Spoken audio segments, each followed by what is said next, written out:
When a beloved bakery reopens its doors, it isn't just the scent of fresh brioche that lingers in the air, it's memory and something unspoken. In a town where every corner knows your name, even footprints can hold a secret. Are you ready to follow where they lead? Where in the world are you tuning in from? What time is it for you right now? Let me know in the comments. Let's begin the story. The footprints in the flour. Jessica Fletcher was just reaching for her second cup of tea when she noticed it, an envelope that didn't match the rest of the morning's post. The paper was thick, cream-colored, the handwriting smooth and deliberate. Her name was written in the kind of cursive one didn't see often anymore, slanted, careful, with a final flourish that reminded her of school desks and fountain pens. She turned the envelope over slowly, noting the absence of a return address. It carried only a faint, unfamiliar postmark, Maple Hollow, a small tucked-away town in Vermont. Jessica's brow creased slightly in recognition. For a moment she simply held it, letting the weight of the paper speak for itself. There was something oddly intimate about handwritten letters, something that brought with it a whisper of memory and a nudge of the past. She reached for the letter opener beside her breakfast tray, a faint sense of curiosity stirring. It had been years since she'd heard from anyone in Maple Hollow. Perhaps a thank you note, she thought, or a quiet invitation. Whatever it was, she sensed, instinctively, quietly, that it would not be as simple as it seemed. The letter unfolded with the gentle crackle of worn paper. The ink, a deep blue, had been pressed with care. Dear Mrs. Fletcher, I hope this letter finds you well. I don't know if you remember me. My name is Helen Bennett, and I was once a wide-eyed young girl in your creative writing class. Jessica smiled. Of course she remembered Helen. Thoughtful, serious, always lingering a few moments after class to ask about plot twists and character motives. It's been many years, and Maple Hollow has changed, but my family's bakery still stands. In fact, this October marks its 75th anniversary. I would be honored if you could join us for a small celebration. Jessica's eyes moved slowly over the rest of the note. Helen now ran the bakery, Bennett's Bakery, once famed for its honey brioche and molasses buns. There was a gentle pride in her words, tinged with something Jessica couldn't quite name. The closing line caught her attention. Things haven't been easy lately, but it would mean so much to see you again. She set the letter down slowly. The phrasing stayed with her longer than it should have. Jessica leaned back in her chair, letting the name stir the corners of memory. Maple Hollow, a postcard of a place, framed by rolling hills and blush-colored maples that flamed crimson in autumn. She had visited once years ago, on a lecture tour through New England, and had stayed longer than expected. It had been the bakery, mostly, and its founders, George and Mabel Bennett, who'd charmed her. George had insisted on teaching her the secret to folding pastry just so, while Mabel told stories with flour on her nose and warmth in her voice. Jessica remembered mornings there, the smell of cinnamon and fresh dough, laughter carried through wooden beams, and the steady, comforting clatter of mixing bowls. She had met Helen then, a quiet teenager, more comfortable with notebooks than ovens. She'd written about the bakery as if it were a living thing, breathing, pulsing, remembering. Jessica's expression softened. Those were the kinds of places and people that stayed with you. She reached for the letter again, rereading the final paragraph. Whatever was happening now in Maple Hollow, it had enough weight for Helen to reach out after all these years. The line echoed in her mind again. Things haven't been easy lately. Jessica traced the words with her eyes, searching for subtext. It was such a simple phrase, yet it carried the emotional weight of something unspoken. Not a complaint, but a signal, a tremor beneath polite sentences. She considered the possibilities. Financial trouble? Family disagreements? A threat to the business? Maple Hollow was the kind of town where everyone knew each other's laundry line and last argument. For Helen to write so carefully and so vaguely suggested the situation wasn't public, or perhaps it wasn't meant to be. Jessica folded the letter neatly and placed it on the windowsill beside her teacup. The weather outside was cooling. The leaves in Cabot Cove had just begun to crisp at the edges.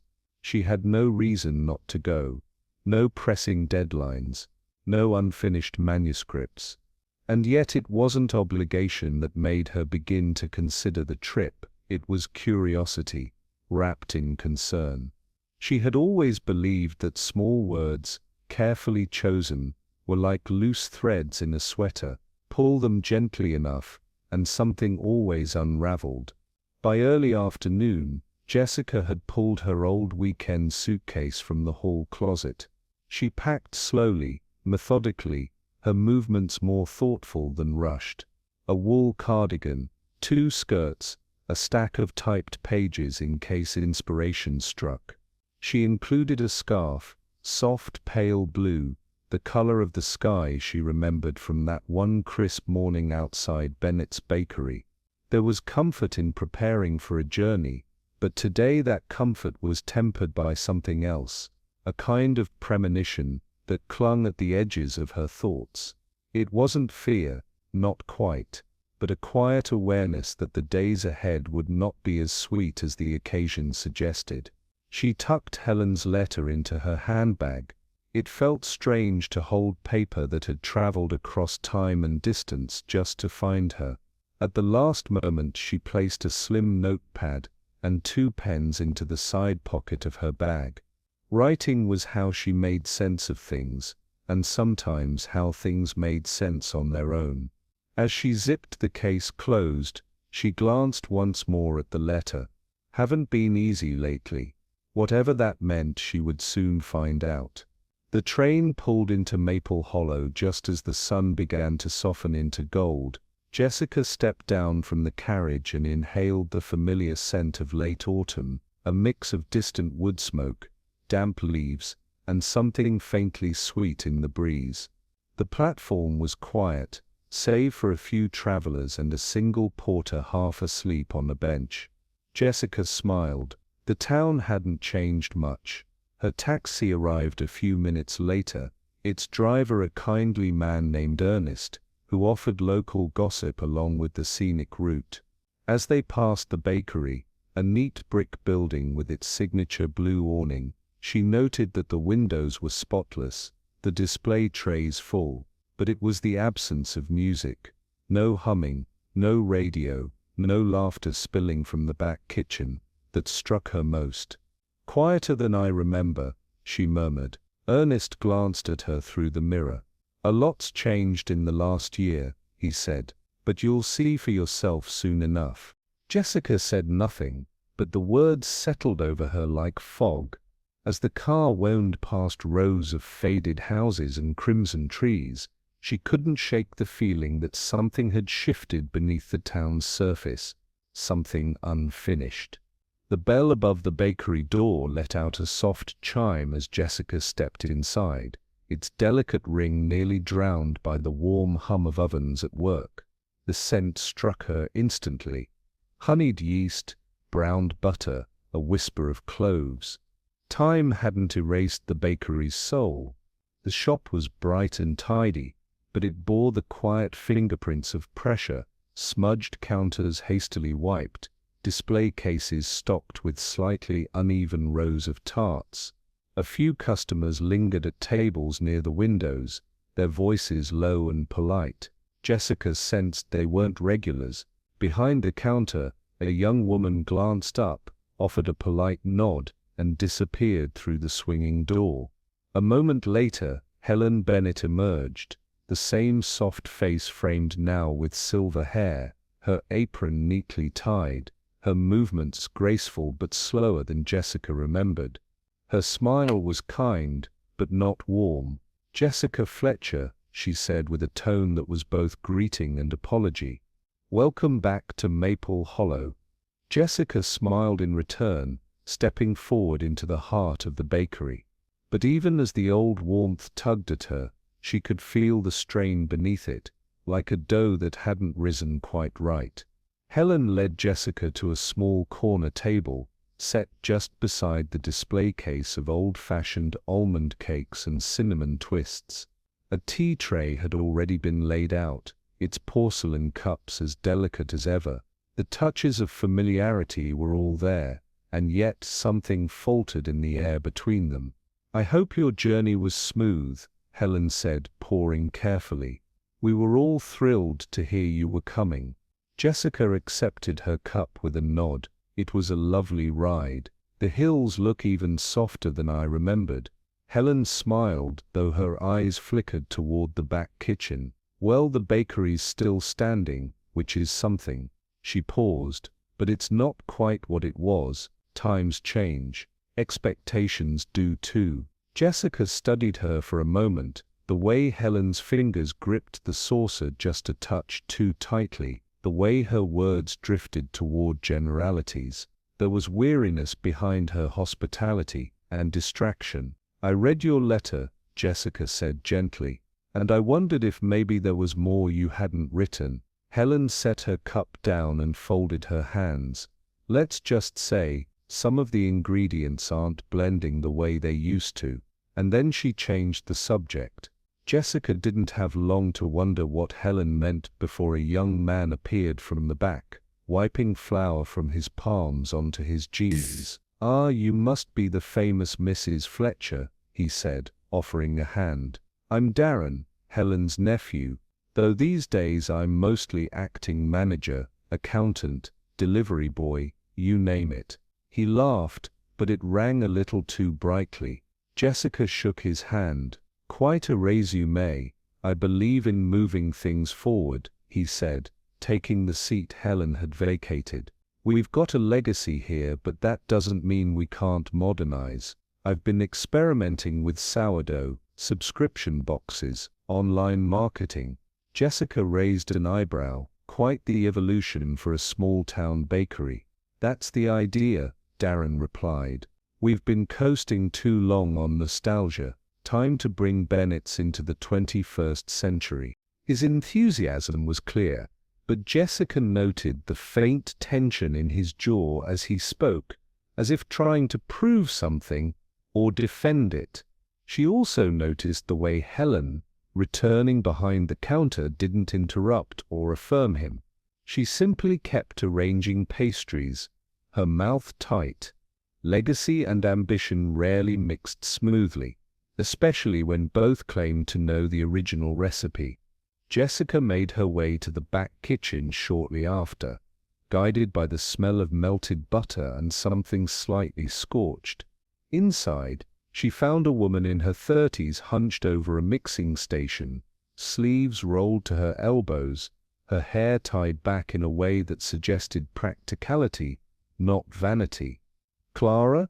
Jessica asked gently. The woman looked up, startled.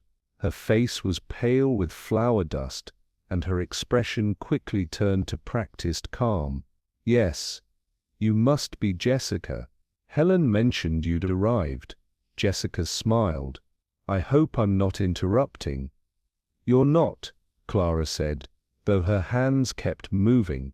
She was kneading dough, firm rhythmic presses into the floured surface. A cracked ceramic bowl rested to one side, its edge chipped cleanly. Jessica glanced at it. Old tools tell stories.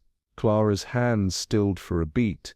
"Some stories are better left untold," she said softly. Jessica said nothing, but the silence stretched. Then Clara added, "We've been busy, trying new things. It's different. Do you like the changes?" Clara looked down. "I like baking." And with that she turned back to her dough, pressing it again and again, as if trying to shape more than just bread with her hands. The front bell jingled again, just as Jessica returned to the dining area. A woman in a long mustard coat entered with deliberate steps and the air of someone used to being noticed. "Irene Lang," Helen called out, sounding more at ease than she had all morning. "The usual. Just stopping by," Irene replied, smiling. She had silver-streaked hair, and the sort of voice that lingered in a room after the words were gone. "Thought I'd finally pick up that cake mold I left here years ago." Jessica introduced herself, and Irene's face lit up. "The Jessica Fletcher. Your books have gotten me through more than one winter storm." Jessica chuckled. "I'm flattered." As Helen fetched the item, Irene leaned in. "This place used to be the heart of the town, you know, not just for bread, but for memory. Everyone came here with a secret or a story." Jessica studied her. "And now?" "Now," Irene said, her smile fading slightly, "it's a little shinier on the outside and quieter inside. But everything leaves an imprint, even if the new paint tries to hide it." She thanked Helen, nodded to Jessica, and left her words lingering like the scent of sugar that followed her out. Jessica turned, sensing movement behind the far counter. A woman stood there, half shielded by a display of gift baskets. She wore a soft grey sweater, and had the kind of posture that suggested she wasn't used to being seen. Helen noticed Jessica's gaze and cleared her throat.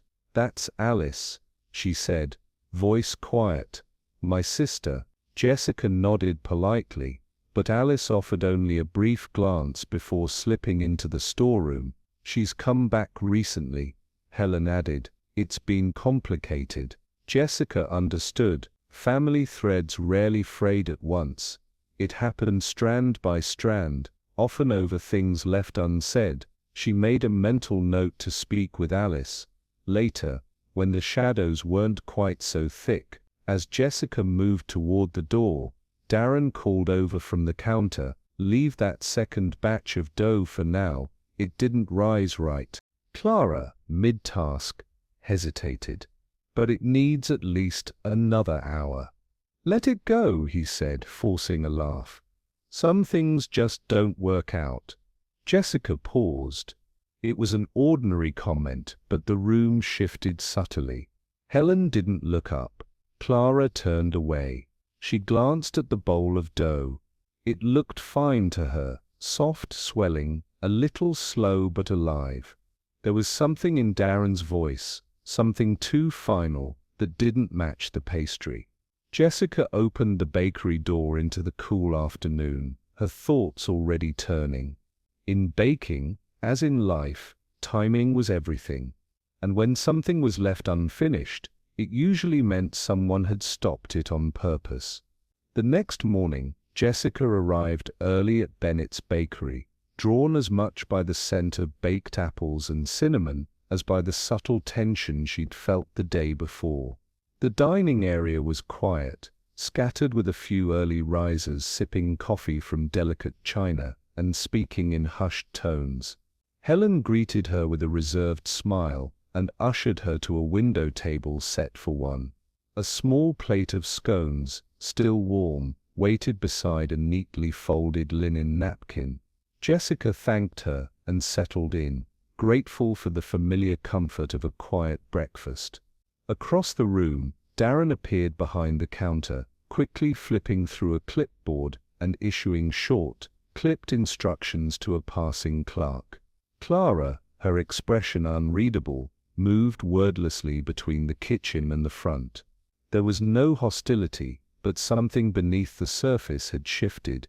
The energy that usually warmed a place like this, the easy banter, the laughter from the kitchen, had been replaced by a kind of practiced civility. Something had worn thin, and whatever it was, no one was speaking of it. Jessica broke her scone in half and poured herself tea. Silence, she knew, often said more than conversation. After breakfast, Jessica requested a tour of the back area, claiming an old fondness for the heart of the bakery. Helen obliged with a soft chuckle, leading her past trays of rising bread and shelves stacked with cooling racks. As they stepped out into the rear corridor, Jessica noticed a narrow door slightly ajar, the back exit that opened onto a short wooden porch. Helen paused, frowning slightly. "The delivery boys leave it open sometimes," she murmured, and moved ahead to close it. But Jessica lingered. Just beyond the threshold, sunlight caught something that tugged at her attention, a dusting of white on the floorboards. Flour. Not just sprinkled, but spilled, as if a bag had been nudged or a scoop dropped in haste. And within that soft white layer were faint impressions, partial footprints, not quite clear but unmistakable. They trailed away from the door and disappeared down the steps. Jessica crouched slightly, studying the edges of the prints. Too small for Darren, too broad for Helen. They were smeared, blurred in places, as if someone had tried half-heartedly to brush them away. "Jessica," Helen called from inside. She straightened slowly, filing the detail away like a mental bookmark. In bakeries, flour wandered, but this felt purposeful. Later that morning, as the bakery staff prepared for the afternoon's anniversary event, Jessica casually brought up what she had noticed on the porch. "I noticed a bit of spilled flour out back," she said lightly, sipping her tea as Darren reviewed a stack of printed menus. "Looked like someone had walked through it. Do you have deliveries that come through the back?" Darren glanced up, eyes momentarily caught off guard, then softened into an easy grin. "Probably one of the new delivery boys," he said. "They're always in a rush, never mind what they track through." He went back to the menus a little too quickly. Jessica nodded, offering nothing more. But she had seen the pause, the half-second of calculation before his answer. It wasn't that he was lying necessarily, but something about the way he brushed it off, too fast, too practiced, left her uneasy. "I imagine it's hard to keep things spotless with so much activity," she added gently. "Oh, you have no idea," Darren replied, flipping a page. "This place never stops moving." But Jessica wasn't convinced. Some messes didn't come from movement. Some were made in stillness, deliberate, slow and quietly meant to disappear. As the afternoon sun stretched across the bakery windows, the staff moved with brisk precision, dressing tables and arranging pastries with ceremonial care. But beneath the surface, Jessica sensed an undercurrent, not of excitement, but of nervous energy. People moved quickly, but avoided eye contact. Smiles were rehearsed, conversations halted when doors opened. In the kitchen, Clara worked silently, her expression tighter than before. She exchanged no more than a handful of words with Darren, who hovered near the office, phone in hand. Helen kept to herself, adjusting floral arrangements with the focus of someone avoiding more pressing matters. Jessica wandered briefly into the narrow hallway behind the kitchen and caught a whispered exchange, too soft to make out words, but urgent in tone. The door clicked shut just as she approached. When she returned to the front, Irene Lang stood near the counter, speaking to a guest in her measured storytelling voice. She noticed Jessica and offered a nod, but her eyes seemed unusually sharp, scanning the room with quiet interest. Jessica sat back at her table, letting the atmosphere settle around her. The bakery still smelled of sugar and spice, but something had undeniably soured. That evening, just as the last guests were drifting out and the air turned cooler, Clara returned to the back to put away leftover custards. Jessica watched her go, sensing fatigue in the woman's shoulders. 10 minutes passed before a low, sharp cry rang out from the rear. Helen froze mid-conversation. Darren dropped a tray of empty glasses, the crash echoing through the quiet room. Jessica moved quickly toward the kitchen, her heels silent against the tile. She found Clara standing in front of the cold storage door, her hand pressed to her mouth. The heavy steel door was half open, and a faint fog clung to the floor near her ankles. Inside, illuminated by the soft glow of the freezer light, lay a man's body, stiff, awkwardly folded against the back crates. One arm was tucked beneath him, the other reaching slightly forward, as though in protest or retreat. Jessica stepped forward carefully, her breath catching. Tom Wilkes, the co-owner. She'd only glimpsed him once the day before, exchanging brief pleasantries. He had seemed distracted, distant. Now he was motionless, pale beneath the frost-laced light. "No one was supposed to be in there," Clara whispered hoarsely. "It's always locked." Jessica didn't reply, but in her mind, the flower trail on the porch was suddenly clearer, and so was its silence. Jessica stood in the doorway of the cold room long after the others had backed away. Sheriff Dunley had been called, and staff were quietly ushered to the front as protocol took over, but her eyes remained on Tom Wilkes. There was no sign of struggle, no visible wound, just a slackness around the mouth, and a strange stiffness in the way he lay, too awkward for a man who had simply slipped and fallen. Something had stopped him, suddenly without noise, and someone had left him there. Her thoughts circled back to Darren's words earlier in the day, "Some things just don't work out."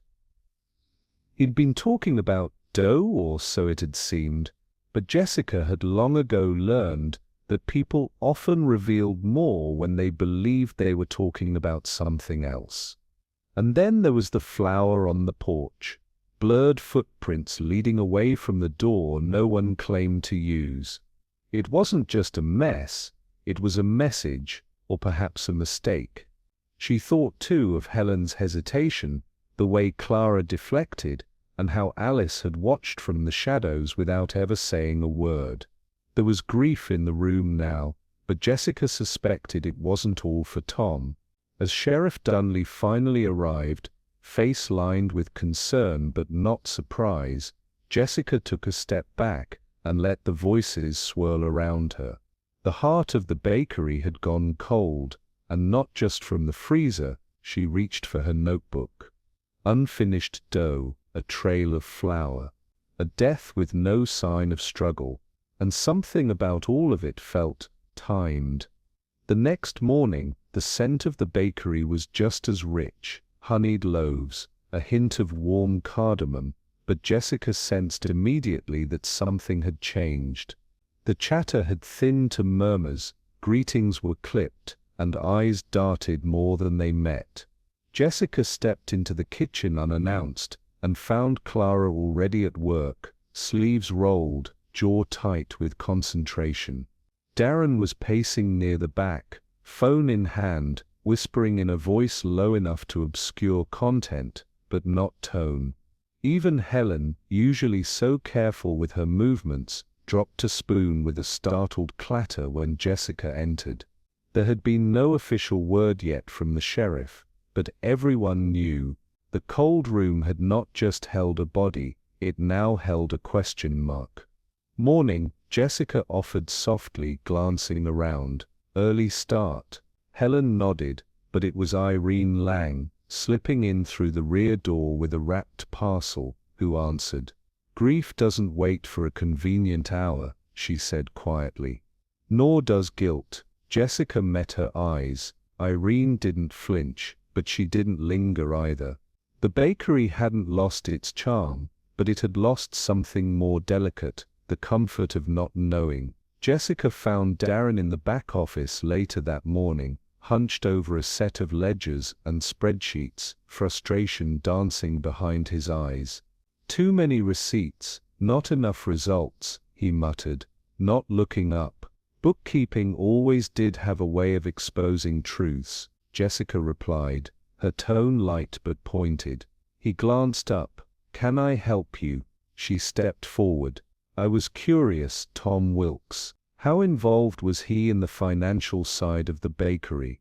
Darren leaned back in his chair. "Tom, he was supposed to be the business mind, but to be honest, he'd checked out a while ago, left most of it to me." Jessica tilted her head.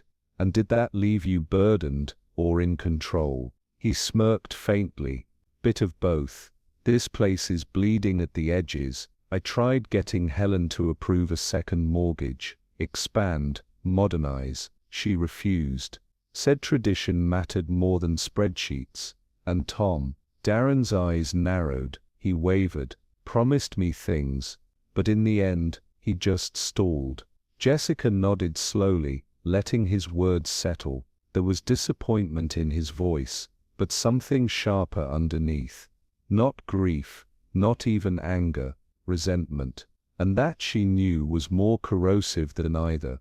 In the hush of the late morning lull, Jessica found Clara alone near the prep station, brushing crumbs from a tray with careful precision. The smell of lemon zest and burnt sugar lingered in the air. "I heard you were the last one to see Tom," Jessica began gently. Clara didn't look up. "That's what they say." Jessica studied her. He seemed distant. "Did he confide in you about anything? Plans, perhaps?"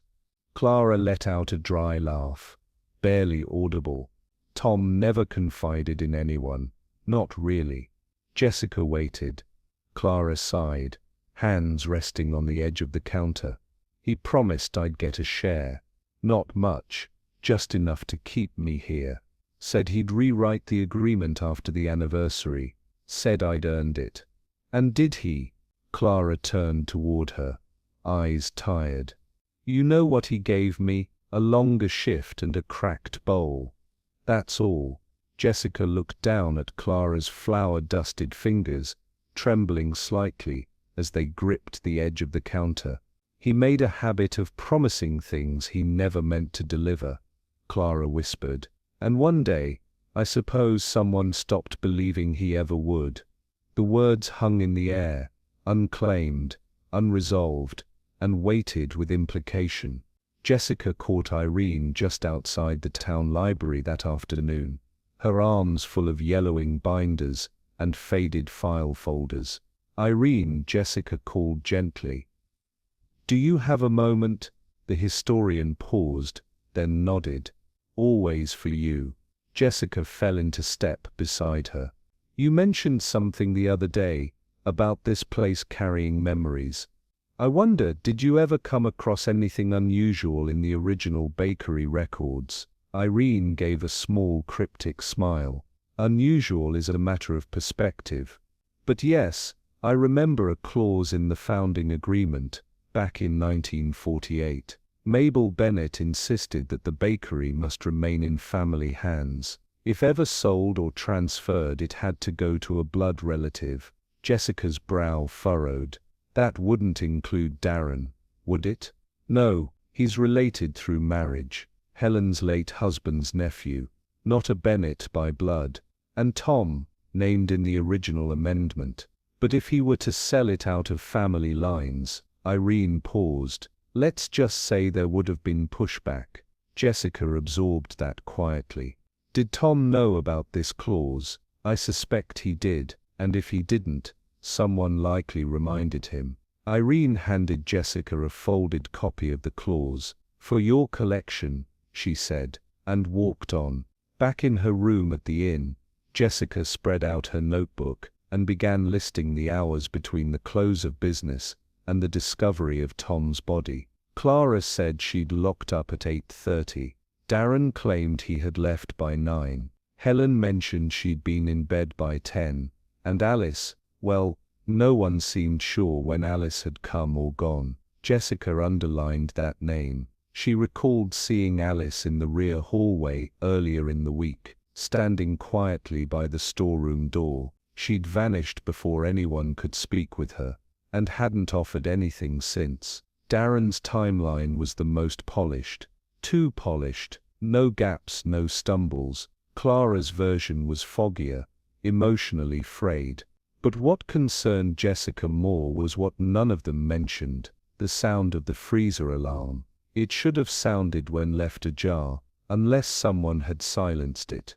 She tapped her pen thoughtfully. Someone had been there, late enough to hide the body, early enough to stage the scene, and none of them seemed entirely clear about when, or how, they'd left. Jessica circled a note. What was Tom doing alone in the cold room, or was he? There were too many holes, and too many silences. The following morning, Jessica returned to the bakery just as Helen was unlocking the front door. The older woman gave her a tired smile, the kind that tried to hide how little sleep had passed behind it. "Could I speak with you privately?" Jessica asked. Helen led her into the back office, where the silence seemed heavier than in the kitchen. Jessica gestured toward a small wooden drawer in the cabinet. "I noticed yesterday you keep a private ledger separate from the main accounts." Helen stiffened. "That's not public record." "No," Jessica agreed. "But I believe it may explain more than numbers." With a slow breath, Helen retrieved the slim black book and opened it. Inside were handwritten entries, dated carefully. Jessica scanned the pages, payment schedules, vendor notes, until her eye caught a recent entry marked in red ink. "Advance to TW, not repaid." Jessica looked up. "He said it was temporary," Helen said softly, "for an investment, but I think he was preparing to walk away from it all." "Without telling you," Helen nodded, eyes glistening, "and without honoring what this place meant." Jessica closed the ledger gently. Money was one thing, but betrayal, especially from someone trusted, left a deeper kind of debt.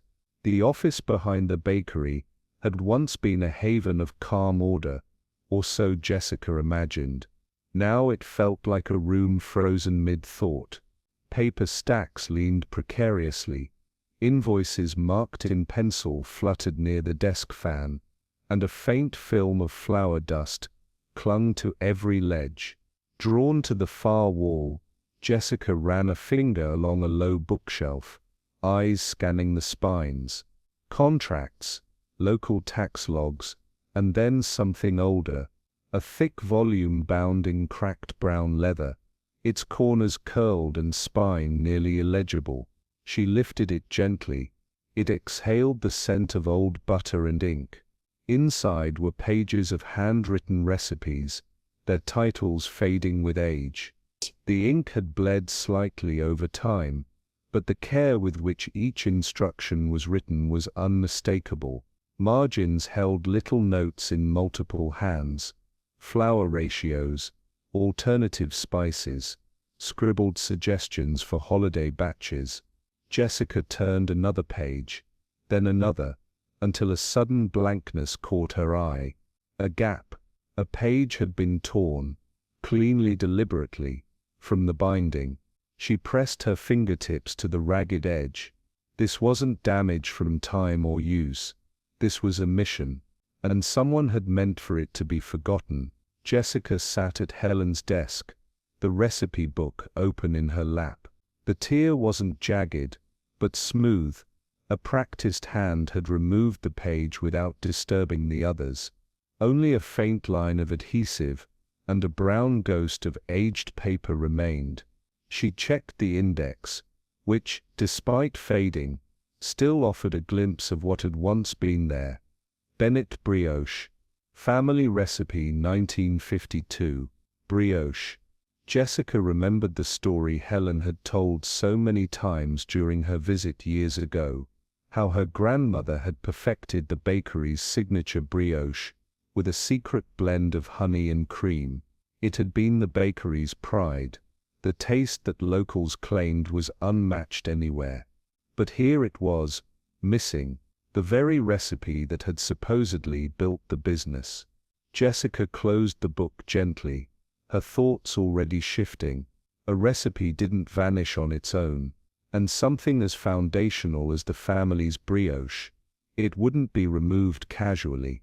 What kind of memory was someone trying to erase? Or perhaps, protect?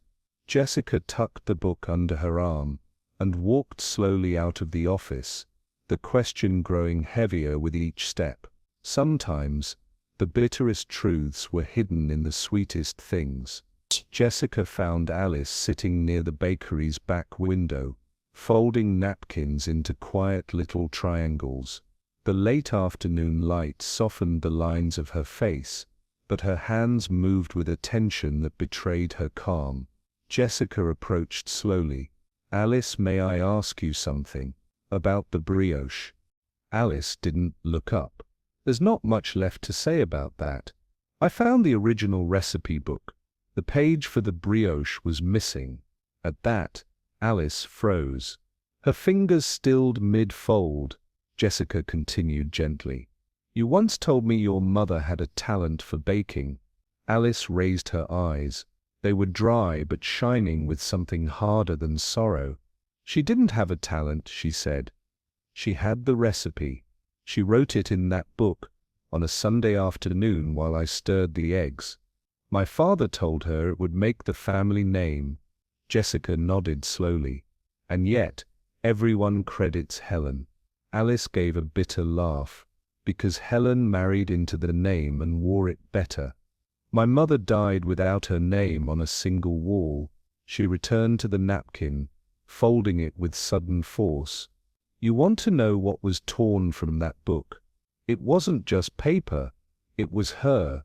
Later that day, Jessica found Clara rinsing mixing bowls in the back sink, sleeves rolled and face flushed from the heat. Steam curled upward from the water, blurring the edges of her features. Jessica leaned lightly against the doorframe. "Clara, did you ever see the original recipe for the brioche?" Clara didn't look up. "Maybe, years ago. It's missing now," Jessica said softly. Clara exhaled. "I know." There was a long pause before she added, "I saw it once, before Helen took over. It had Alice's mother's name at the bottom. Mabel's handwriting was hard to miss. Do you remember who tore the page?" Clara shook her head. "No one did it in front of me, but one day it was there and the next it wasn't. And when I asked, Helen told me not to worry about old things that don't matter anymore." Jessica frowned. "And you believed her?" Clara turned, wiping her hands on her apron. "No, but I needed the job." The silence between them lingered, filled with the echo of quiet compromises made over years. Clara wasn't angry, just worn down by the cost of silence. "I wasn't loyal to Helen," she said. "I was loyal to the bakery. There's a difference." Jessica sat alone at a side table in the bakery, notes spread in front of her like crumbs from a loaf already broken. The fragments of conversation over the past few days were starting to form the shape of something she could almost taste, but not quite name. Helen had told stories of family tradition, but the torn recipe, Alice's fury, and Clara's reluctant admissions painted a different history. Mabel Bennet had created the brioche. Alice had seen it born from her mother's hands. And yet, somewhere along the way, authorship had been overwritten. Jessica thought of the celebration poster hanging in the front window, 75 years of Helen Bennet's baking legacy. There was no mention of Mabel, none of Alice. And now, Tom Wilkes, who had perhaps planned to sell the bakery or rewrite its structure, was dead. Could it be that he too had stumbled across the torn truth, that he had intended to revise the narrative, or worse, profit from its revision? The betrayal wasn't just about business, it was personal, the kind that simmers beneath smiles for decades, the kind that folds itself into the dough, unseen, but always there. Jessica tapped her pen against the notebook slowly. Credits stolen, stories erased and promises broken. It was becoming clear that someone had been kneading resentment long before Tom ever entered that freezer. Jessica walked the quiet streets of Maple Hollow that evening, her coat wrapped tight against the autumn wind. Her thoughts churned like the river beneath the bridge she crossed, slow, steady, but relentless. What had started as a simple visit now felt like standing at the edge of something old and aching. The motive, she realized, wasn't just about money or ownership, it was about identity, memory, who gets to be remembered and who is quietly written out. Mabel Bennet had baked the brioche. Alice had lived in the shadows of her mother's forgotten legacy. Clara had watched the truth disappear while protecting her own livelihood. And Helen, whether through silence or decision, had allowed a version of the story to prevail that favored her name. Jessica thought of the footprints in the flour, the unfinished dough, the tension in every exchange. Tom Wilkes hadn't just threatened business, he'd threatened a story someone had worked very hard to preserve, or bury. That kind of quiet, generational betrayal didn't explode. It rose slowly, like dough left too long in a warm place, until one small shift caused it to collapse. Jessica stood still for a moment, the wind at her back. The killer, she now believed, hadn't acted out of rage. They had acted out of something much older, a hunger to be seen. The air that afternoon carried the faint crispness of early frost, the kind that clung gently to coat sleeves and curled the corners of maple leaves. Jessica walked quietly through the narrow lanes of Maple Hollow, her path curving past hedgerows and faded clapboard fences until she reached the low brick building of Rosewood Home. It was a modest place, nestled on a slope just beyond the town center, the kind of home where curtains were always drawn halfway and the scent of stewed apples seemed permanent. A young aide welcomed her at the desk, and moments later Jessica was guided through a sun-warmed hallway toward the east wing. "Mrs. Crowell is just finishing her tea," the aide said with a smile. "She always perks up with visitors." Jessica nodded, adjusting the small notebook in her coat pocket. Mrs. Crowell had retired nearly 10 years ago, after a lifetime at Bennett's Bakery. She had been there when Mabel first opened the doors, and long enough to see generations come and go. She hadn't been mentioned in the recent anniversary festivities, another name quietly fading from the ledger of public memory. But Jessica had a feeling that Mrs. Crowell remembered more than anyone realized. The room was small, tidy, and steeped in the scent of cinnamon and lemon balm. A half-empty teacup sat on a tray beside a copy of Better Homes and Gardens, and a crocheted blanket rested over Mrs. Crowell's knees. She looked up as Jessica entered, her eyes still clear beneath thinning silver hair. A slow smile spread across her face. "Jessica Fletcher," she said warmly. "It's been some time." Jessica returned the smile, taking the chair beside her. "I've been back in town for a visit. Thought I'd stop by and see an old friend." Mrs. Crowell gave a soft chuckle. "Everyone forgets the old baker until the kitchen catches fire." Jessica leaned in gently. "The kitchen's not on fire, not quite. But the air does feel a little smoky." They spoke for a few minutes of familiar things, the bakery in its heyday, Mabel's impossible standards, the Sunday rush. Mrs. Crowell's voice softened as she spoke of Helen and Alice as children, kneading dough with floured fingers, too small to grip the rolling pin. "You know," Mrs. Crowell said, her gaze drifting toward the window, "there are stories in that kitchen that never made it onto paper." Jessica nodded slowly. "I'm listening." Jessica waited until the mood had settled, until the memories had smoothed the tension behind Mrs. Crowell's eyes. Then, with practiced care, she asked, "Did you know Tom Wilkes well?" The change was subtle but unmistakable. Mrs. Crowell's fingers tightened around her teacup. Her expression shifted, not fearful but cautious, like someone stepping around a crack in a familiar floorboard. "I knew him well enough," she said, after a pause. "Polite, but always had one eye on the scale, not the one for flour." Jessica let the silence stretch before speaking again. "Did he ever speak to you about changes coming to the bakery?" Mrs. Crowell didn't answer immediately. Instead, she reached for a sugar biscuit and broke it in half, placing one piece gently on her saucer. "He came by 2 weeks ago," she said. "Sat right where you are. Said he was thinking of moving things forward.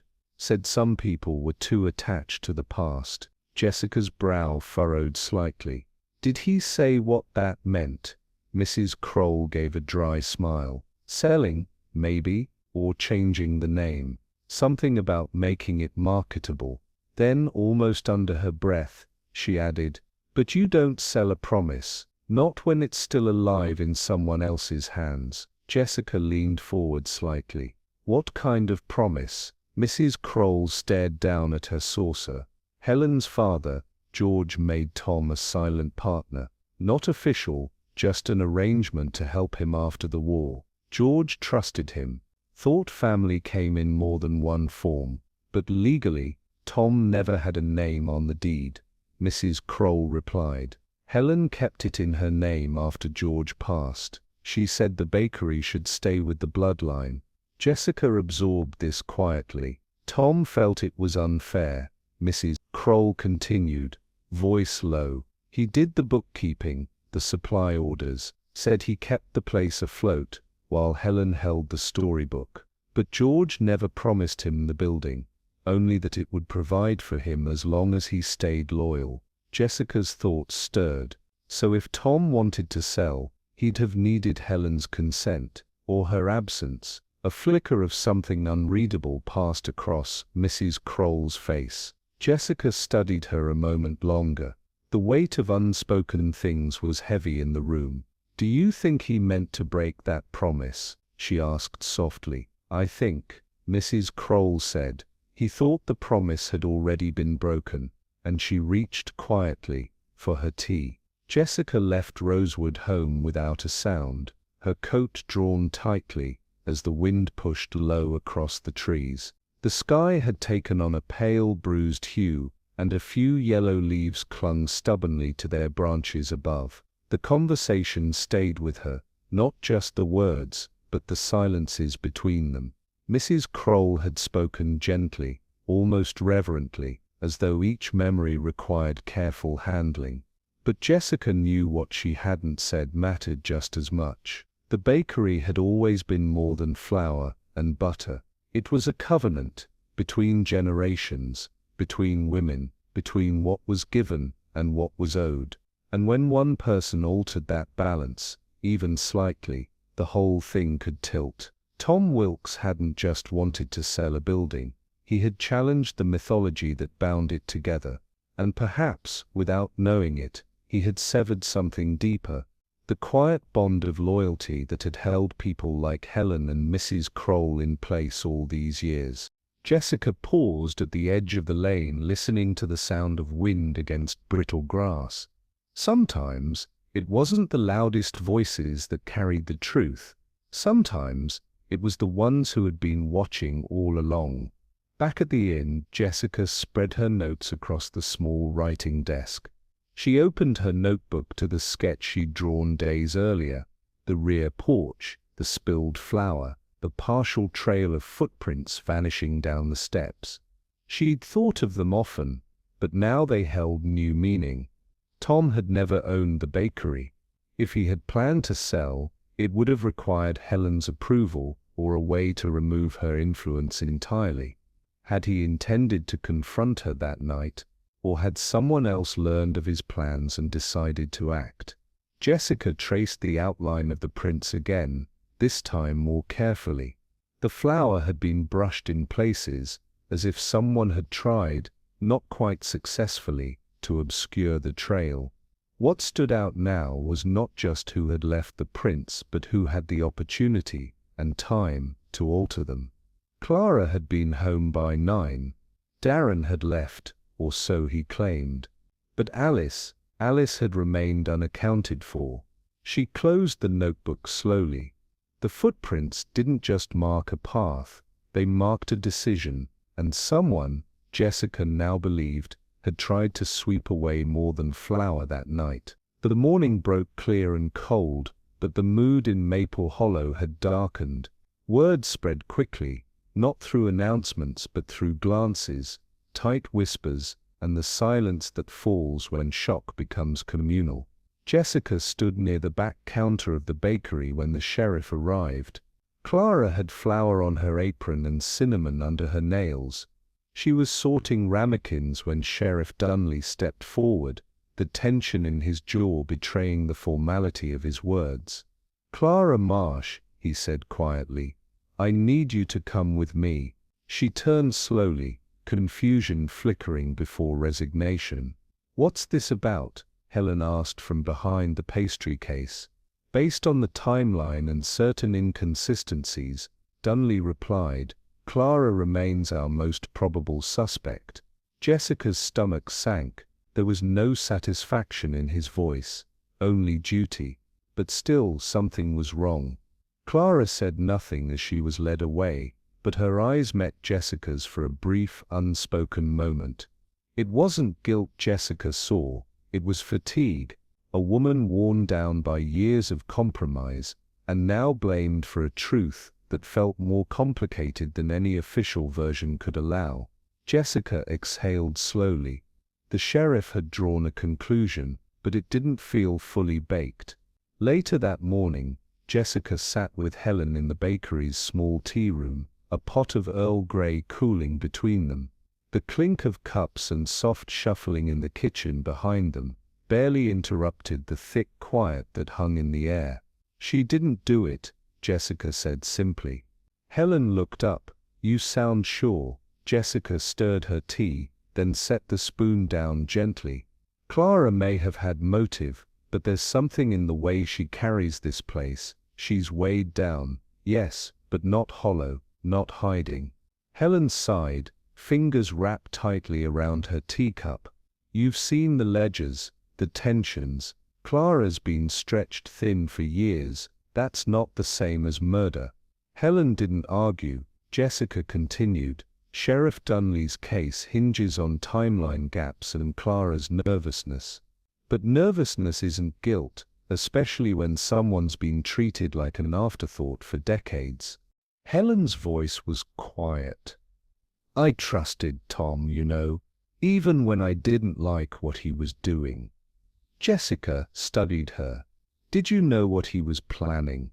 Helen's silence spoke volumes. Jessica reached for her coat. "I'm going back to the porch. There's something I keep thinking about. Something just under the surface, waiting to rise." The wind had picked up by the time Jessica reached the rear porch of the bakery. The boards creaked beneath her feet, the same way they had days ago when she'd first noticed the spilled flour and its quiet trail of clues. She stepped carefully, recalling the path she'd seen then, the partial prints, the thin streaks of white that had seemed too neat, too isolated. Now, with fresh eyes and questions swirling, she let her gaze move across the boards, not just for what was there, but for what had changed. The flour had been cleaned, mostly. A faint ghost of powder still clung to the cracks between planks, but the clear impressions were gone. Jessica crouched, letting her hand skim across the floor. The wood felt smooth, scrubbed, but not entirely evenly. There was a break in the grain, an interruption in the natural wear pattern, and she paused. Something had been brushed here. Not spilled, brushed. The movement was controlled, directional. She leaned in closer. A faint drag mark led away from the flower patch, no wider than a palm. Someone hadn't just walked through the flower. They had tried to rewrite its story, and not very well. Her fingertips traced the faint smudge, an uneven swirl in the dust, where someone had wiped with haste rather than care. It ran diagonally across two boards, the sort of mark that might go unnoticed by most. But Jessica noticed. This wasn't the random scuff of a boot or the gentle press of weather. It was intentional, a deliberate act to obscure something. She leaned back on her heels, recalling the original trail, too short, too shallow, and ending abruptly. At the time she had thought it strange, but not implausible. Now it felt constructed, and the timing of it mattered. The flower hadn't been swept clean immediately, which meant the person who altered it came after the fact, possibly even the next morning. Clara, arrested on the assumption of immediacy, would have had no reason or time to return. And if the evidence had been tampered with later, then someone else had a stronger reason to muddy the truth. Jessica stood slowly, her eyes scanning the quiet alley behind the bakery. Shadows lengthened along the side of the building, but in her mind, something had begun to sharpen. Obscuring a trail was its own kind of footprint. As Jessica walked back toward the front of the bakery, her mind sifted through the list of who could have returned to the porch after the murder, not to commit it, but to edit its traces. Darren had been loud and defensive from the beginning, but also had an alibi sealed in time-stamped receipts and a call log he'd proudly displayed. It was too tidy, but too well documented to ignore. Helen had retired early that night, though no one had seen her past 10. Jessica couldn't quite picture Helen sneaking out to scrub footprints, but grief or guilt sometimes pushed people toward unlikely actions. Alice, the quietest shadow in the whole affair. Jessica hadn't seen Alice at all the morning after the body was found. No one had. She had emerged later, during the sheriff's first round of questioning, pale but composed. She had no real alibi, and Jessica now realized she had lived in the house just next door, with a direct view of the porch. Jessica paused at the edge of the sidewalk, her thoughts pressing in. The one person who had both proximity and privacy had gone unquestioned, and perhaps unnoticed. Until now, Jessica found Alice alone that afternoon in the herb garden behind the bakery, gently clipping basil leaves with a small rusted pair of scissors. The silence suited her. Jessica approached lightly. "You've always loved this corner, haven't you?" Alice nodded without looking up. "It's the one place no one talks over me." Jessica smiled faintly. "Did you happen to see anyone near the back porch after Tom's death?" The scissors paused, just briefly. "No," Alice replied. "I was inside." Jessica let the moment settle, then tilted her head slightly. "Funny. I thought your windows faced the porch." Alice looked up, her expression unreadable. "They do," but she didn't elaborate. Jessica gave a soft nod and turned to leave, her question unanswered, but not unacknowledged. Some silences didn't conceal ignorance. They concealed choice. Back in her room at the inn, Jessica sat at her desk, notes spread like puzzle pieces across the page. Motives, timelines and quiet contradictions now curved into something recognizable. Each player had left behind a trace, not in fingerprints, but in decisions, in omissions. Tom had threatened more than financial stability. He had risked unraveling a shared illusion, one held together by generational sacrifice, selective memory, and fragile loyalties. And someone had responded, not in rage, but in quiet calculation. Jessica tapped her pen thoughtfully. Flour on the floor, a page torn from a recipe book, a promise never put in writing, and a name missing from every version of the story, except the one now whispering through the corners. The truth hadn't disappeared. It had been brushed aside, just like flour on a wooden porch. The sun had just begun its slow descent, when Jessica knocked gently on the side entrance of the bakery. Alice answered the door with a look that held equal parts caution and resignation, as though she'd expected this moment. "I thought you might like a cup of tea," Jessica said. "The inn's quiet this hour." Alice hesitated. Then, with a brief nod, she followed Jessica down the cobbled path, her coat wrapped tight around her. At the inn, they sat in the corner of the drawing room by a low window where the light filtered in golden and soft. Jessica poured the tea herself, no fuss, no performance. She knew the weight of silence sometimes needed gentler hands than suspicion ever could offer. Alice sat stiffly at first, her hands clasped in her lap. Jessica noticed how she didn't remove her gloves, even indoors, a detail perhaps, or a shield. I've been thinking about stories, Jessica began softly, and how some are passed down, while others are taken. Alice's shoulders tensed, ever so slightly. I thought maybe it was time we spoke about the one that's missing, Jessica said. She didn't need to name it. Alice already knew which one she meant. Alice stared at her cup without lifting it. For a moment the room seemed to hold its breath. I was only 10 when she wrote it, she said at last. My mother, she was humming that old French lullaby she always loved. I remember the way she tapped the spoon against the rim of the mixing bowl 3 times. Always 3. Jessica said nothing, just listened. She asked me to watch the dough rise. Said it would tell me when it was ready, not the clock. I thought that was silly then. Alice smiled faintly, but it was true. Her voice drifted quieter. She wrote the brioche recipe that afternoon in her careful script. Signed it at the bottom, Mabel Bennett, October 4th, 1952. I saw her do it, and then Helen took the book. A week later the page was gone. Jessica reached into her bag and placed the old recipe book on the table between them, open to the torn section. The tear was deliberate, she said gently. Someone didn't want that signature to remain.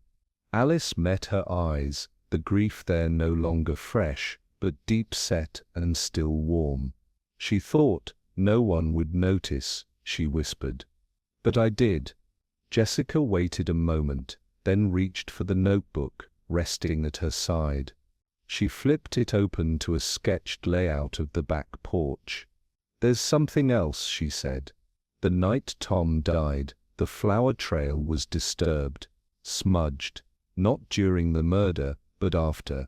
Alice was still, but her breath grew slower. I believe someone went back, Jessica continued, to alter what could be seen, and to hide who had come and gone.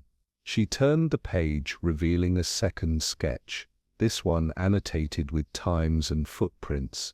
You had the time, and the access. Alice didn't speak.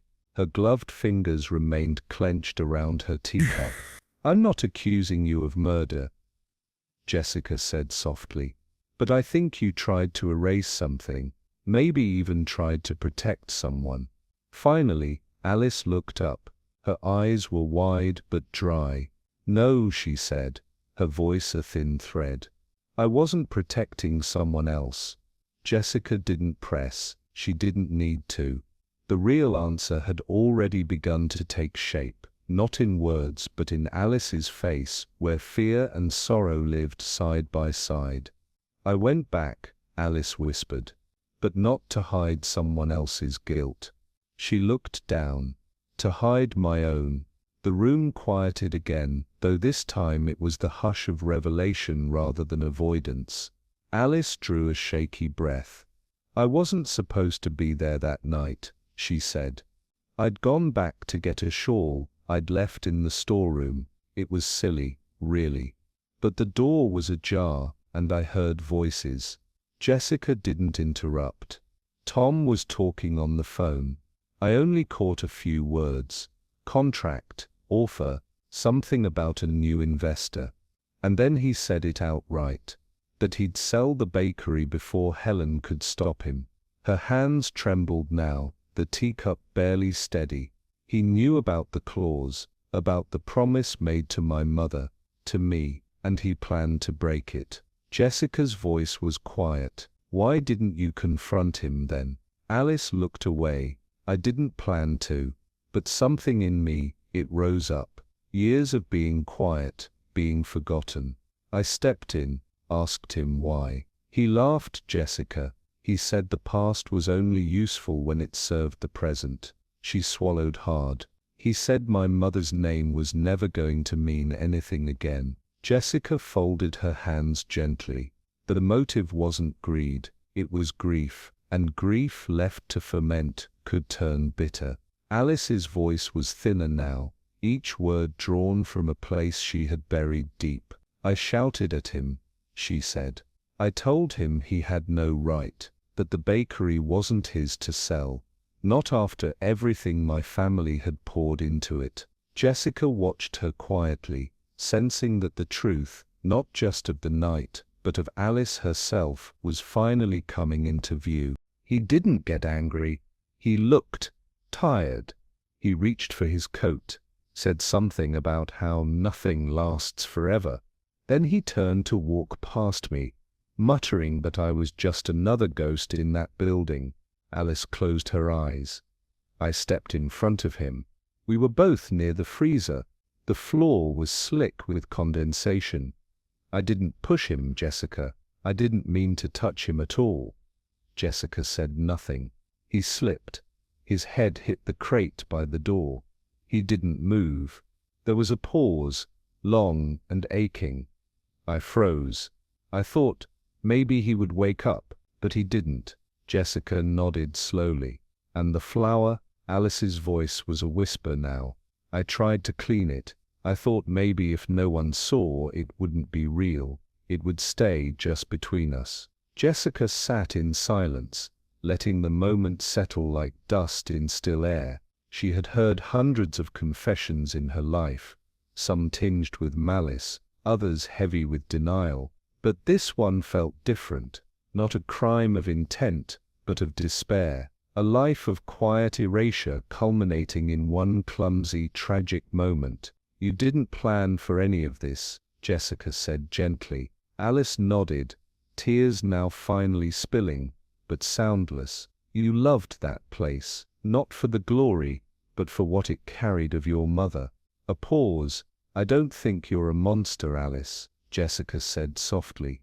I think you've been carrying too much of other people's silence for too long. Outside, the last of the afternoon sun dipped behind the rooftops. Inside, no one moved. Jessica reached for the teapot and poured another cup. There would be time for understanding, for consequence, but not for cruelty. Jessica rose quietly and placed a hand on Alice's shoulder, firm but kind. I'll speak to Sheriff Dunley, she said. He'll want to know the truth, but I'll make sure he hears it whole, not as a report, but as a story that matters. Alice didn't reply, but something shifted in her expression, a loosening, as though the burden had finally cracked just enough to let light in. Jessica gathered her notebook and coat, pausing at the doorway. The town doesn't need a scandal, she added gently. It needs healing, and that starts by remembering who really built that bakery, and why. Alice turned, her voice barely above a breath. Do you think they'll forgive me? Jessica gave a quiet smile. Maybe, but first, forgive yourself. And with that, she stepped into the dim hallway, where truth lingered like flower in sunlight, visible only when the light caught it just right. The morning air in Maple Hollow carried the faintest hint of nutmeg, warm yeast, and something harder to name. Not quite joy, but the echo of it. Jessica stepped through the bakery door and felt, instantly, the shift. The clatter of trays, the soft murmur of voices, and the rhythmic thud of kneading, told a story of quiet resilience. Behind the counter, Helen directed the preparations with a grace that bordered on reverence. Clara, sleeves rolled high, was elbow-deep in dough, her face calm, eyes focused, and Irene, whose hands were more accustomed to archives than icing, was piping names onto small cards with delicate care. Jessica approached the front table, where an invitation for the bakery's heritage reopening was propped between jam pots. The date, Helen's grandmother's birthday, was no coincidence. We thought it was time, Helen said, noticing her. Jessica smiled. Not a grand reopening then. Helen shook her head. Just a return. The ovens hummed gently in the background, and for the first time in weeks, the air inside wasn't tight with secrets. It smelled, instead, of beginnings.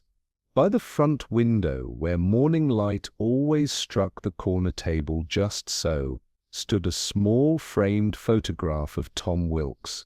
He was smiling in it, Not broadly, but in that restrained way that suggested something guarded underneath. It had likely been taken years ago, back when the bakery still hummed with shared purpose, before bruised pride and old resentments took hold. Beside the photo, a linen napkin had been laid across a single chair. Not draped, not staged, just folded, as if someone might return to finish a cup of coffee.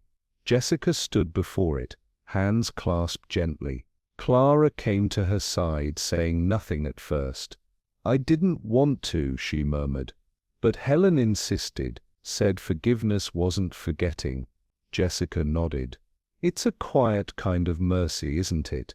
Clara looked at the photo, her face unreadable. He hurt people, but he also built something we all lived in. Jessica looked at the empty chair and then at the room around her, slowly filling with townsfolk who had known the man in life and myth. There was no applause, no tribute, just a place held open for memory, and in that, a form of peace. Alice stood just to the right of the cash register, her apron dusted with flour, a tray of madeleines in her hands. She moved with practiced ease, her gestures small, deliberate, not hiding, but not seeking attention either. Jessica watched her quietly from the corner table, sipping coffee that tasted better than she remembered. The rhythm of the place had returned, and Alice had become part of it again, not as a secret, not as a suspect, but simply as herself. A few customers offered soft greetings. One elderly man placed a lemon bar on the counter and gave Alice a nod, not a smile, but something warmer. Clara passed by with a mixing bowl, gently tapping Alice on the elbow as she did. No one spoke of the past aloud, but in these small acknowledgments, the way space was made for her behind the counter, the quiet comfort of shared work, Jessica saw something more enduring than absolution, belonging. When Alice caught her gaze, Jessica gave her a brief nod. Alice nodded back, her face calm, her eyes a little brighter than they'd been in weeks. Sometimes, healing didn't announce itself, it just took its place, and got to work. The scent reached Jessica before she saw it, rich, golden, faintly sweet.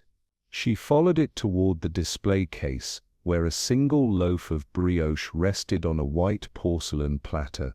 No garnish, no decoration, just bread.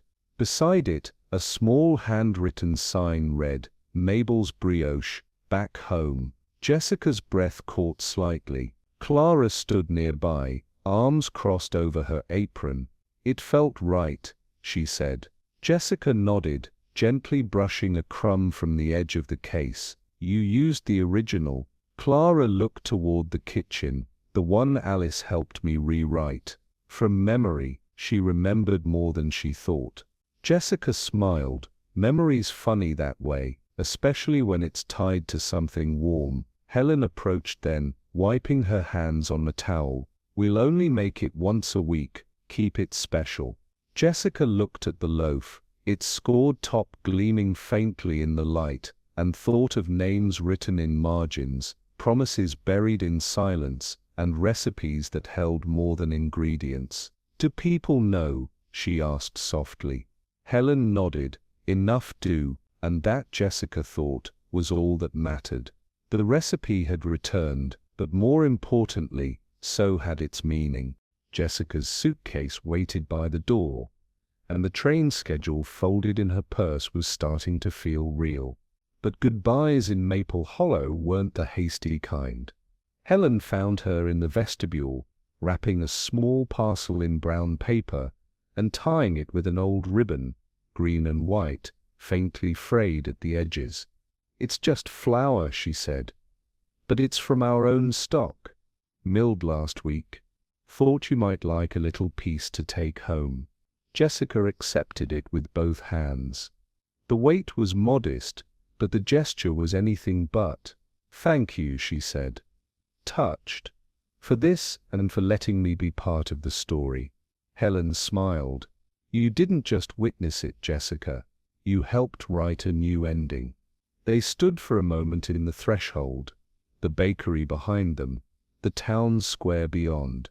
Children laughed near the fountain, and someone across the street was trimming hedges, as if the world had never paused for grief. Jessica tucked the flower into her bag. Some souvenirs didn't need postcards.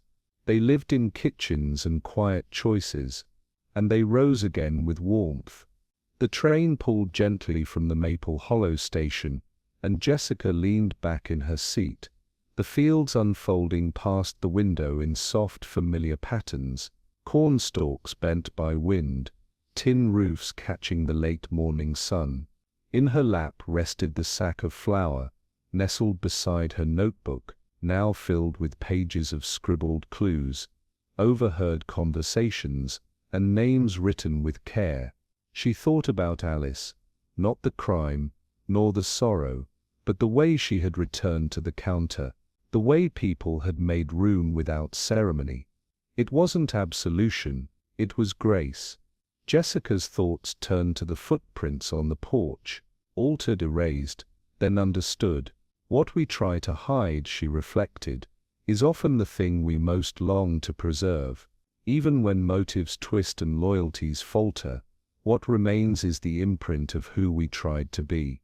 Helen's gift rested against her side like a quiet blessing. Not all stories needed dramatic conclusions. Some just needed to be kneaded back into memory, gently, patiently, and with care. As the landscape rolled on, Jessica opened her notebook to the last page and wrote, in her neat flowing script, "Some truths rise slowly, but they rise just the same." She capped her pen, smiled faintly, and gazed out the window. Behind her, a bakery had reopened. Ahead, a story waited to be written. Some truths rise slowly, like bread left to proof, needing warmth, patience, and just the right silence to take shape. But I wonder, was the recipe really the root of it all, or just a symbol of something deeper, a longing to be remembered, even if by the wrong name? Tell me what you think. Was justice served, or just gently folded into the dough of forgiveness? Share your thoughts in the comments, and if you enjoy quiet mysteries with soft shadows and sharper truths, don't forget to like this story, pass it along to a friend, and subscribe for more. The next tale is just around the corner.